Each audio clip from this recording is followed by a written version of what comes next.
Bonjour à toutes et à tous.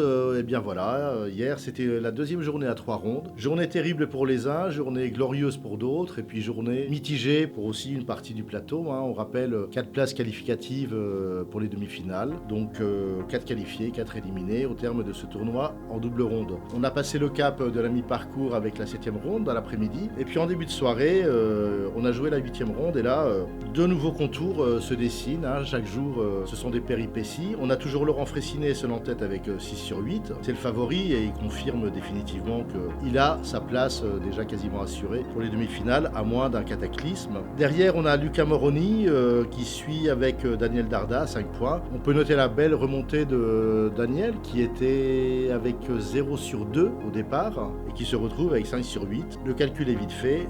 Daniel cartonne et il est complètement débridé dans son jeu, donc ça marche. Et puis alors, Bibi Sarah qui est la 4e avec 5 points également sur 8. C'est la belle surprise de ce tournoi, mais elle était un peu attendue. C'est quand même la championne du monde de Blitz, vice-championne du monde de rapide, et ça au détriment de Marc-Andrea Morisi. Marc-Andrea avait très bien commencé, il était co-leader avec Laurent Fraissinet, et aujourd'hui, catastrophe. Il fait vraiment une troisième journée catastrophique, et on le retrouve 5e avec 4 points, et donc déjà 1 point de retard sur les 3 deuxièmes. Ensuite, on a Antonetta Stefanova qui a lutté contre Laurent Fraissinet à la 8e ronde, mais qui a dû s'avouer vaincu avec 3 points. Ensuite, Julia Osmak, qui comme Marie, elle ferme la marche, toutes les deux, Julia avec 2,5 et Marie avec 1 sur 5. Elles alternent le meilleur et le pire parce que souvent le meilleur peut être dans l'ouverture, mais en milieu de jeu, elles s'écroulent, elles perdent leur marque et rien ne va plus. Et Marie avec 1,5 sur 8, elle va devoir réaliser un deuxième tour absolument quasiment parfait si elle veut se qualifier parmi les 4 premiers ou premières du classement final.